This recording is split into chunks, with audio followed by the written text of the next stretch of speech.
Om Carlo, semuanya. Apa kabar hari ini? Luar biasa. Malam Ella, semuanya.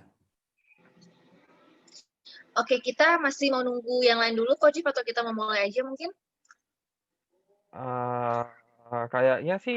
Kayaknya sih mulai dulu aja. Oke, pas jam 8 ya, kita juga mulai aja dulu. Oke, teman-teman semuanya, kita akan mulai Bible study kita pada malam hari ini. Mari kita buka dengan tanda kemenangan Kristus dalam nama Bapa dan Putra dan Roh Kudus. Amin. Kita angkat sebuah pujian terlebih dahulu. Bisa dibantu Coach untuk sign-nya ya.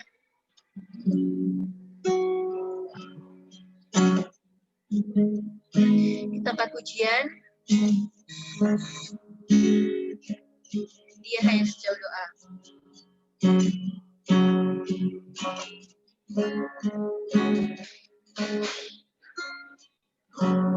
Coach bisa dibantu slide-nya? Tunggu sebentar nih, ini ada kendala. Oke, kita tunggu Coach dulu.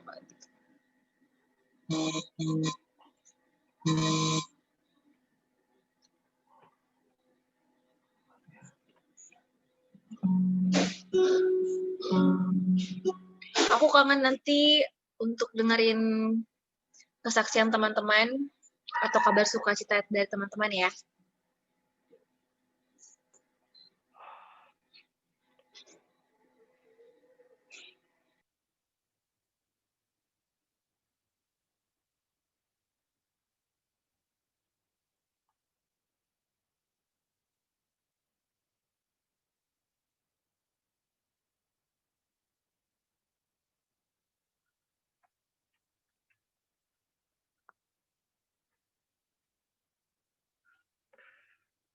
Aduh.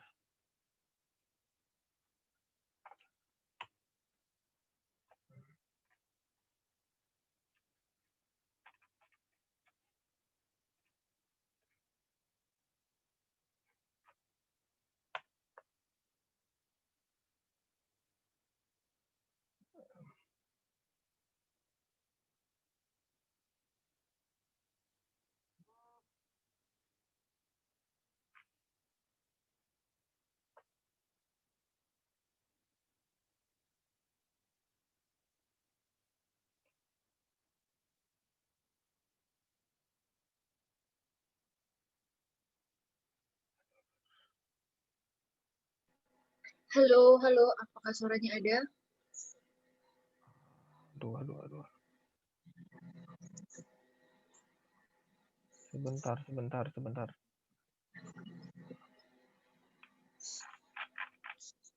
Atau mungkin di-share screen dari langsung yang tadi teks aku kasih ke Coach Jeffrey mungkin.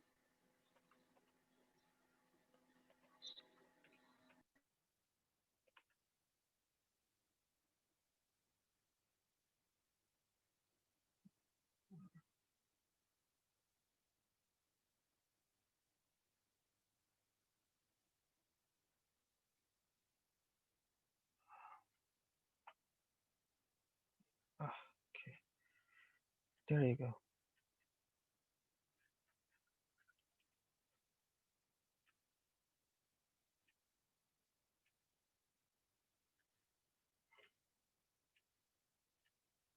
Nah.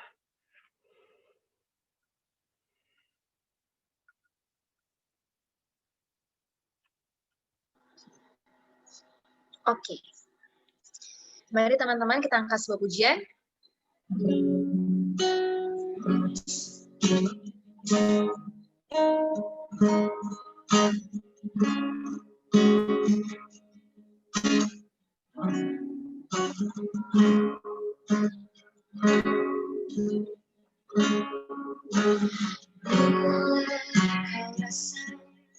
Gelisah di hatimu, bila langkahmu tak menentu hidupmu.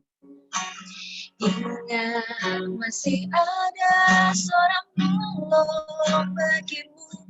Yesus tak pernah jauh darimu. Bila cobaan menggodai hatiku, bila sengsara menimpa keadaanmu, ingat Yesus takkan pernah jauh darimu. Dia selalu pedulikan kamu. Berseru memanggil namanya, berdoa dia akan segera menghampiri dirimu. Percaya dia tak jauh darimu, dia hanya sejauh doa. Selamat datang kembali. Bila kau rasa gelisah di hatimu, bila langkahmu tak menentu hidupmu, ingat masih ada seorang penolong bagimu. Yesus tak pernah jauh darimu. Bila cobaan menggodai hatimu, bila sengsara menimpa keadaanmu, ingat Yesus takkan pernah jauh darimu. Dia selalu pedulikan kamu. Berseru memanggil namanya, berdoa dia akan segera menghampiri dirimu. Percaya dia tak jauh darimu, dia hanya sejauh doa. Berseru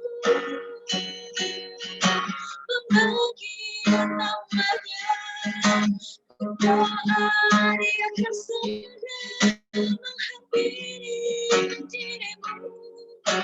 Percaya dia tak jauh darimu, dia hanya sejauh doa. Dia hanya sejauh doa. Yesus hanya sejauh doa.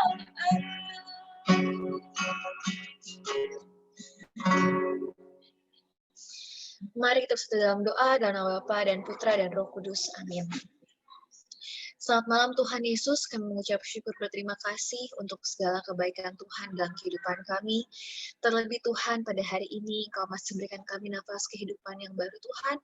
Engkau masih memberikan kami kesehatan yang sempurna Tuhan di tengah kegelisahan kami Tuhan, kekhawatiran kami terhadap kesehatan kami, terhadap kesehatan orang-orang terdekat kami Tuhan, dan bahkan Tuhan terhadap kesehatan bagi banyak orang. Kami mengucap syukur karena Tuhan masih begitu baik bagi kami. Engkau menyertai, melindungi kami dari segala macam mara bahaya Tuhan. Sehingga pada malam hari ini Tuhan izinkan kami kembali bertemu Tuhan melalui Zoom meeting yang pada saat ini kami sedang ikuti ya Bapak. Kami ingin percaya Tuhan bahwa semuanya terjadi atas izin Tuhan. Ya Bapak, pada saat ini kami ingin kembali belajar mengenai firman Tuhan. Kiranya Engkau memberkati kami Tuhan, berikan kami hati sebagai murid dan telinga juga Tuhan sebagai murid. Biarlah apapun yang Tuhan sampaikan pada malam hari ini kepada kami dapat bermanfaat bagi kami Tuhan. Kami dapat menyalurkan itu bagi banyak orang. Kami juga berdoa Tuhan untuk kami di Tuhan yang akan menjadi perpanjangan tangan Tuhan pada malam hari ini. Berikan hikmat Tuhan, kebijaksanaan. Biarlah apapun yang kami disampaikan kepada kami Tuhan, semuanya berasal daripada-Mu.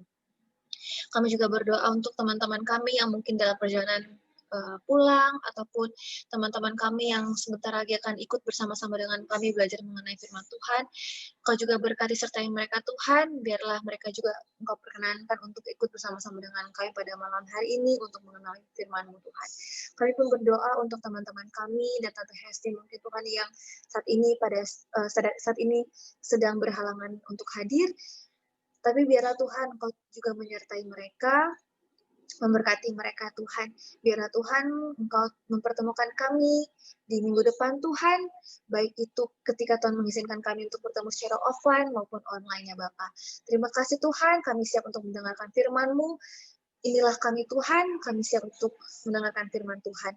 Dan nama Bapa kami telah berdoa dan mengucapkan syukur. Amin. Dan Roh Kudus. Silakan Kak Medi. Ya, shalom teman-teman sekalian. Shalom. Semakin lama kita tinggal di rumah. Shalom. Baik, malam hari ini saya akan bicara tentang menantikan. Menantikan, gitu ya. Saya ingat saya waktu bulan Maret ketika Jakarta mulai dengan PSBB, kan dibilang 12 hari gitu ya. 12 hari apa 3 minggu saya lupa tuh. Oh intinya gini loh. Ada proses menanti, aduh kapan sih kelarnya, kapan sih kehidupan kembali normal seperti dulu gitu ya. Tapi ternyata kita udah berapa lama nih kena kayak ginian ya? 7 bulan loh. Ya kan? Ya. Sekarang kita mulai dengan Tuhan dulu, Yesaya 40 ayatnya ke-31. Yesaya 40 ayat 31, tetapi orang-orang yang menanti-nantikan Tuhan mendapat kekuatan baru. Mereka seumpama raja wali yang naik terbang dengan kekuatan sayapnya. Mereka berlari dan tidak menjadi lesu. Mereka berjalan dan tidak menjadi lelah. Teman-teman, saya belajar gitu ya, saya merenungkan, saya coba search, saya coba cari. Menantikan itu berasal dari bahasa, kalau saya nggak salah itu dari bahasa Ibrani, yang bahasa Ibrani saya nggak bisa ngomong gitu ya, cuman tulisannya kafah. Artinya itu menantikan dengan penuh harap. Jadi apa ya, gini loh, contohnya gini, ketika masih pacaran menantikan pacar datang itu kan semangat 45 gitu ya, berapi-api gitu. Tapi coba udah menikah terus menanti mertua datang.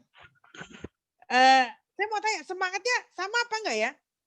Atau menantikan pasangan ketika pacaran dan ketika sudah menikah 30 tahun kemudian? Kalau ketika pacaran, yang cowok nunggu ceweknya dandan 2 jam, sabar. Nunggu di atas motor sampai jalan ke pagar, duduk di depan, sabar 2 jam. Tapi setelah menikah 20 tahun, 30 tahun, kan yang wanita tidak berubah kan? Tetap dandan 2 jam gitu ya. Tidak ada perubahan gitu ya, tetap 2 jam dandan. Kan mau bagaimana rasanya? Ketika menjadi pacar dan ketika menjadi suami. Yang wanita tetap dandannya 2 jam, tidak ada perubahan intinya. Beda nggak rasanya?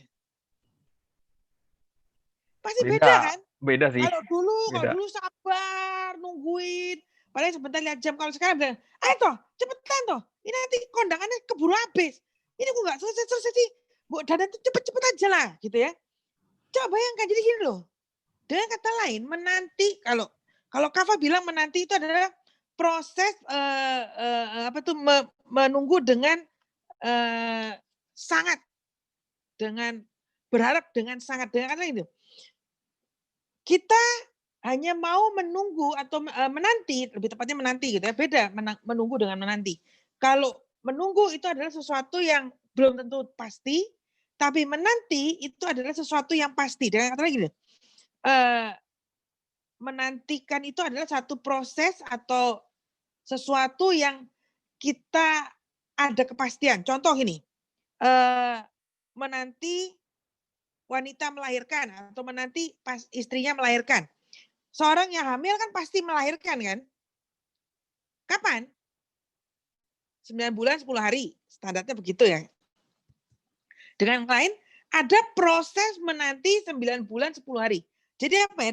Ada satu semangat, ada satu pengharapan yang penuh ketika orang itu menantikan kelahiran si bayi gitu. Dengan kata lain, ada satu yang jelas, kalau nunggu teman datang, nunggu teman bayar utang, itu bisa iya bisa enggak. Tahu nggak maksudnya? Ada bedanya nggak? Kalau nunggu itu belum tentu pasti, tapi kalau menanti itu apa ya? Pasti terjadi, cuman ada waktunya. Nah, begini. Teman-teman pernah ngalami nggak apa ya? Naik pesawat terus delay. Nah Gitu itu. kan? Nah itu. Kan kita misalnya gini, Nah itu. dulu sebelum COVID gitu ya, saya pernah ngalami pelayanan dari Bali, mau kembali ke Jakarta, itu dibilang tuh tiket di boarding pass bahwa pesawat akan berangkat dari Denpasar ke Cengkareng itu dari Bali jam 5. Jadi kita udah jam 4, setengah 4 udah di drop di bandara, tiba-tiba jam 4 lewat, ada tulisan tuh di papan, pesawat sekian delay. Delay sampai kapan gitu ya? Kita tunggu sampai setiap jam, kadang nggak ada tulisan, cuma tulisan delay. Tahu nggak maksudnya? Pesawat harus berangkat jam 5, terus tulisannya cuma gini, delay. Tapi nggak ada kepastian kapan berangkatnya. Saya mau tanya, pasti berangkat nggak? Pasti berangkat nggak hari itu? Belum tentu. 50. Pastilah. Belum tentu. Pasti dong. Soalnya pengalaman waktu itu di delay terus dibatalkan akhirnya. Wah, itu nasib. Wah itu. Nah itu. Nah, teman-teman tahu apa yang terjadi? Kami itu baru berangkat dari Bali itu jam 10 malam. Dengan kata 5 jam kami nanti. Wah, itu enggak enak, setengah mati. Dengan kata gini loh. Ketika proses menanti, itu ada begitu banyak apa ya? Ketidakjelasan. Kadang-kadang orang nggak sabar. Jadi dalam proses menanti ada yang namanya kesabaran. Nah, banyak orang nggak sabar ketika mereka ada di dalam proses yang namanya menanti. Padahal gini, Tuhan bilang gini, apa ya? Ini tadi. Tetapi orang yang menanti-nantikan Tuhan mendapat kekuatan baru. Mereka seumpama Raja Wali yang naik terbang dengan kekuatan sayapnya. Mereka berlari dan tidak menjadi lesu. Mereka berjalan dan tidak menjadi lelah. Ketika saya disuruh nunggu di airport 5 jam, tambah semangat apa tambah lemes? Tambah lemas. Tambah lemes. Tahu nggak maksudnya? Iya kan? Karena ya tadi teman-teman bilang ternyata bukan hanya delay kami dibatali kan lebih celaka gitu ya. Gila, kalau namanya proses melahirkan itu kan pasti nggak? Pasti nggak lahir? Pasti. Jadi sama yang saya katakan di Yesaya ini, kita sedang menantikan suatu hal yang pasti. Kalau nunggu pesawat, ya itu tadi. Delay-nya nggak jelas, kan delay. Nggak ada tulisan jamnya.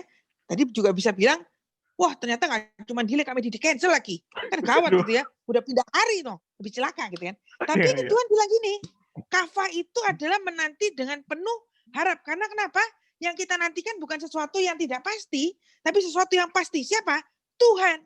Jadi setiap orang yang menantikan Tuhan, itu punya satu kepastian.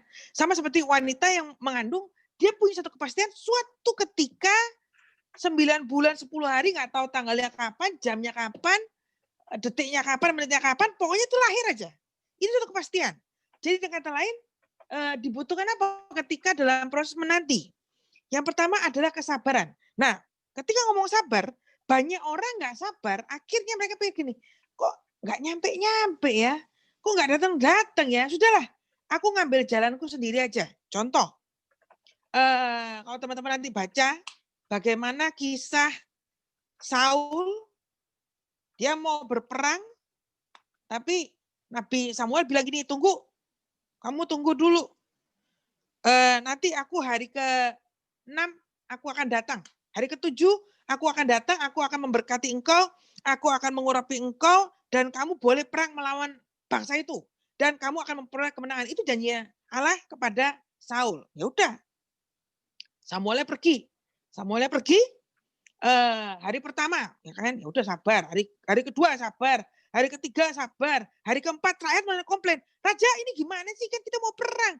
Kok kita nggak doa dulu, kok kita nggak diurapi dulu, kok nggak diberkati dulu, nggak diberi kuasa, gimana kita. Wah udah. Hari kelima rakyat semua udah mulai demo. Hari keenam, wah semakin protes semua rakyatnya. Ya kan, Saul bingung. Ini gimana sih? Jadi datang apa enggak nih Samuel? Jadi datang nggak dia memberkati, mengurapi aku menjadi raja untuk berperang melawan musuh dan meraih kemenangan seperti janjinya Tuhan. Tadi Samuel bilang datang hari apa? Hari ke-7. Hari ke-7 pagi, nanti kalau baca sendiri gitu ya, di 1 Samuel, 2 Samuel, rakyat semua udah kumpul, sudah protes semua, udah marah-marah, sampai siang ditunggu-tunggu nggak datang nabinya, ya kan? Saul bingung, ini gimana nih urusan?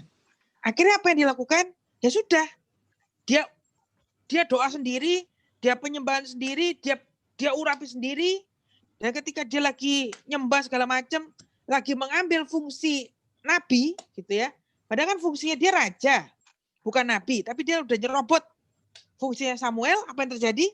Samuel datang, Samuel marah. Dan itu yang bikin Saul digantikan oleh Daud. Hanya karena apa? Gak sabar. Kan gini, kan nabinya udah bilang, nanti hari ke-7 aku datang. Aku akan ngurapi kamu, aku berkati kamu, kamu silakan berperang lawan musuh, dan kemenangan aku berikan buat kamu. Nah, saya mau tanya, 1 hari itu berapa jam? 24. 24 jam. 24. 1 hari 24 jam. Samuel bilang aku akan datang hari ke-7, ya kan? Saul nggak sabar, siang-siang dia bikin doa penyembahan segala macam, pengurapan segala macam gitu ya. Lalu sore-sore nabinya datang marah-marah gitu ya.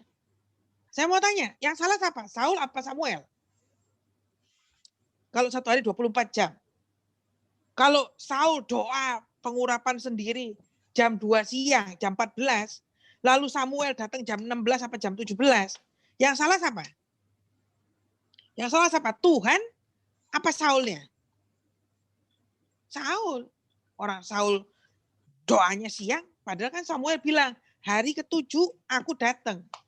Udah lewat belum hari ke-7? Belum. Orang belum 24 jam. Teman-teman gini loh. Kadang-kadang gini loh, Tuhan itu suka apa ya? Ya, kalau ngomong bahasa manusia tuh ngisengin atau ngusilin gitu ya. Kalau Tuhan janji, ya Matt, hari ke-7 aku datang mengurapi, memberkati engkau, pokoknya bla bla bla bla bla gitu ya, hari ke-7. Aku tunggu-tungguin kok nggak datang, masalah semakin numpuk, nggak ada jalan keluar, wah segala macam gitu ya. Dan saya malah mikir, ini gimana sih? Lalu saya ngambil tindakan sendiri dan terus Tuhan marah. Salah Tuhan. Salah saya apa salah Tuhan? Ya salah saya lah. Tuhan kan bilang, loh 1 hari itu 24 jam loh, Matt. Seandainya aku datang jam 23.59, apakah aku salah? Salah nggak? Kalau Tuhan datang jam 23.59, salah nggak? Nggak salah. Nggak salah. Nah sekarang gini loh, sering kali, meskipun nggak selalu, tapi sering kali Tuhan itu suka datangnya 23.59. Coba perhatiin deh. Itu yang bikin kita deg-degan. Itu yang bikin kita, Tuhan tuh bener apa enggak sih ya? Itu yang bikin apa ya? Semangat kita mulai patah. Padahal firman Tuhan katakan, orang menanti-nantikan Tuhan itu akan mendapat kekuatan baru. Mereka nggak mungkin patah semangat. Jadi yang pertama, dalam proses menanti itu butuh kesabaran. Yang pertama. Yang kedua, kita nggak bisa nge-push Tuhan untuk mempercepat semuanya. Kenapa? Karena gini loh, Tuhan itu selalu suka, selalu demen sama yang namanya proses. Nah, dan Tuhan juga mau manusia itu melakukan bagiannya. Baru setelah manusia selesai melakukan bagiannya, baru Tuhan akan melakukan bagiannya. Jadi gini loh, kelarin dulu bagian lu, nanti baru yang menyempurnakan segala sesuatu sampai detail-detailnya itu Tuhan. Nah, banyak orang nggak mau.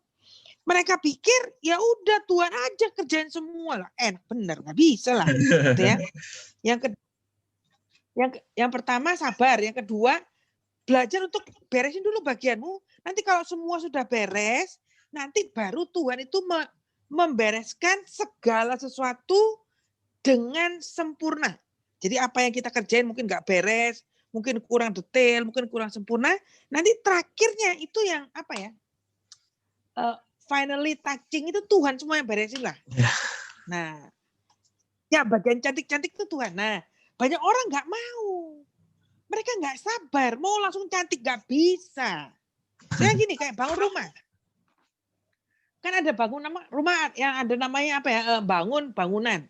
Lalu ada namanya desain. Kok desain sih apa namanya? Apa sih namanya? Kalau bagian merapikan cat segala macam. Apa itu namanya? Kuliah apa tuh ya? Desain interior lah, kira-kira seperti itu. Apa itu namanya? Finishing mungkin kali. Ya, finishing kayak apa catnya lah, apalah gitu. Itu kan dua bagian yang berbeda, benar nggak? Benar kan? Yang satu membangun bangunan rumah, yang kedua adalah yaitu tadi apa desain interiornya lah, bagian-bagian yang detail-detailnya lah, gitu kan? Nah, yang sering kali dipuji sama orang itu bangunannya apa desain interiornya? Ya bikin Bangunannya. Hah? Bangunannya. Bangunannya apa desain dalamnya? Lampunya, catnya. Hah? Kebanyakan ya. Soalnya kebanyakan yang dipuji orang itu enggak, wih hebat lu. Lantainya marmer. Wih, temboknya beton, enggak loh. Yang dilihat tuh tapi dalamnya. Nah, dalamnya. Ya kan? Wih, hebat ya. Desainnya modern atau wah, keren nih klasik. Bukan batu batanya loh yang dipuji. Bukan temboknya loh yang dipuji. Apa maksud? Nah, banyak orang paham. ngerti nggak? Banyak orang itu senangnya langsung loncat ke bagian interior desainnya. Ini gitu, interior desain itu tidak mungkin terjadi tanpa ada bangunan rumah yang namanya pasir kayak semen kayak batu kayak, tangkap nggak? Itu kan sesuatu yang kotor, bener nggak? Sesuatu yang kotor berdebu, nggak? Bener kan? Jorok, ya kan? Kerikil, semua kan. Wah, apalagi saya yang tipe orang alergi debu gitu ya. Kayak kena bahan bangunan gitu langsung gatal sebadan, bersin, pilek, wah air mata mengalir segala macam. Itu kan sesuatu yang menyebalkan. Tapi Tuhan bilang gini, nggak mungkin jadi rumahmu bagus tanpa ada yang dekil-dekil kotor yang kamu bikin kamu alergi macam-macam, bersin-bersin dan gatelan dan macam-macam itu. Tahu nggak maksudnya? Nah, manusia mau langsung loncat yang dekil-dekil gatel itu nggak mau. Mau langsung yang bagus kan? Lihat, wih catnya keren, wah desainnya bagus, wih pintunya keren, gagangnya, jendelanya asik, ya kan? Nggak ada, wih batunya keren ya, wih temboknya, batanya nggak ada yang muji itu. Nah, masalahnya begitu. Fase yang kedua, yang pertama kesabaran, yang kedua itu Tuhan mau manusia melakukan bagiannya. Nanti kalau sudah beres, Tuhan yang merapikan semuanya. Itu. 2. Lalu, proses ketiga untuk menantikan itu apa? Setia. Dengan kata, kalau namanya menantikan, aku akan tetap berada di tempat yang sama, di mana aku berjanji akan ketemu. Tahu nggak maksudnya? Kan banyak nih ya, kalau orang nih janjian. Nanti ya, janjian jam 12 kumpul di McDonald misalnya. Misalnya jam 12 siang semua ngumpul di McDonald ya. Nanti kita berangkat sama-sama misalkan gitu kan. Itu tungguin nih. Jam 1 udah lewat, burger udah habis 2, gak datang. Jam 2 kopi udah dugelas. Gak datang juga. Terus kita mulai mikir gini, udahlah kita pindah aja ke tempat lain. Tahu nggak maksudnya? Nanti ketika teman kita datang, dia datang ke McDonald apa dia datang ke supermarket? market. Janjinya ketemu di McDonald loh. Nggak ada, ya kita nggak bisa ngomong sekarang ada handphone. Nggak ada handphone. Nggak bisa Lah. WhatsApp. Walah. Nggak bisa telepon, nggak bisa SMS. Janjinya jam 1 ketemu di McDonald. Udah jam 2. Burger udah 2. Kopi udah 2. Kembung kenyang gitu ya. Nggak datang-datang. Bisa nggak kita pindah? Udahlah kita pindah aja yuk ke warung yang lain. Nggak asik nih nggak datang. Bisa nggak? Ya enggak, orang nggak janjian. Nggak Nggak bisa. Karena janjinya ketemu di McDonald. Tahu nggak maksudnya? Jadi yang ketiga, yang namanya menantikan dengan kata lagi loh. Kita harus setia berada di tempat yang sama. Nggak pindah. Kalau namanya setia itu ya udah. Di satu hati ya di situ terus gitu loh. Nggak pindah ke lain hati. Kalau pindah, percuma tungguin telat mulu. Kita pindah aja. Nggak bisa. Itu bukan proses menanti. Karena menanti itu adalah sesuatu yang pasti. Pasti terjadi. Tahu nggak maksudnya? Yang pertama tadi apa? Sabar. Itu kan nggak enak ya. Yang dua, melakukan Pekerjaan. prosesmu, menyelesaikan tugasmu. Baru Tuhan akan menyelesaikan tugasnya Tuhan. Yang ketiga, setia berarti menanti di tempat yang sama. Tidak bergeser apapun yang terjadi. Enak nggak? Enak nggak? Tidak. Tapi saya Nggak enak. Ini. Saya belajar, itu nggak enak banget loh. Tapi gini loh. Nggak. Tapi firman Tuhan kenapa ya? Kok dia bilang gini? Tetapi orang-orang yang menanti-nantikan Tuhan mendapat kekuatan baru. Padahal apa yang saya bilang tadi adalah hal-hal yang nggak enak. Iya. Kok bisa mereka ini orang-orang menjadi kuat kalau menantikan Tuhan? Satu hal begini loh. Karena punya cinta. Jadi gini loh. Selama kasihmu dan kasihku, kita bicara tentang kasih mula-mula gitu ya, tidak berkurang. Tambah boleh, orang nggak boleh. Kita kuat kok. Kuat sabar, kuat proses, kuat setia. Kalau sampai nggak tahan semua 3 hal itu, coba cek kasihmu. Ya kan? Tadi contoh tadi itu loh, orang pacaran. Yang cewek tetap dandan 2 jam, sudah menikah 30 tahun tetap yang perempuan dandan 2 jam, waktu pacaran tahan nunggu di depan motor, nangkring di atas motor, kepanasan, keringetan. Ya kan, sudah menikah 30 tahun, ayo toh Ma cepetan toh, capek lu nunggu, wah udah ngomelnya panjang. Loh kok aneh ya? Padahal tidak ada perubahan dari dandan yang tetap 2 jam loh. Keluar-keluar ya cantik. Tahu nggak maksudnya? Tahu nggak maksudnya? Paham. Ada yang berubah nggak? Ada yang berubah nggak? Ini ayat 31 ini, kenapa orang-orang ini bisa tetap kuat? Bahkan ketika mereka menantikan Tuhan, mereka mendapat kekuatan baru. Kenapa? Karena mereka punya cinta. Jadi ini gini, kalau kita sudah tidak ada lagi kasihnya, buat apa yang kita nantikan yaitu Tuhan, percaya sama saya deh, nggak kuat, lemes pasti, capek. Karena apa yang syarat untuk menantikan itu semuanya berat. Sabar, setia, menyelesaikan proses itu kan semua nggak enak. Kalau bisa kita loncat aja semua. Nah, begitu. Teman-teman. Saya merenungkan, saya pikir, iya Tuhan nggak enak ya. Tapi satu hal, teman-teman dan saya, kita bisa sanggup melakukan semuanya kalau kita punya kasih mula-mula terhadap Tuhan tidak berkurang. Nah contoh simpel. Waktu baru lahir baru ikut SADR, baru ikut pencurahan Roh Kudus, baca kitab suci, tahan untuk berjam-jam. Suruh doa, tahan untuk berjam-jam. Kalau sekarang? Waduh. Setelah 5 tahun SADR itu 5 tahun yang lalu Kamedi, 10 tahun yang lalu Kamedi, apalagi kayak saya 20 tahun yang lalu. Bagaimana rasanya? Disuruh doa berjam-jam. Ngomong apa ya? Disuruh baca firman berjam-jam. Baca yang mana ya? Baca kitab suci nggak? Baca. Doa nggak? Doa. Tapi ya nggak berjam-jam gitu. Tahu apa maksudnya? Ada yang beda. Kenapa? Karena kasih mula-mulamu dan mula-mulaku mungkin mulai berkurang. Itu yang perlu dicek.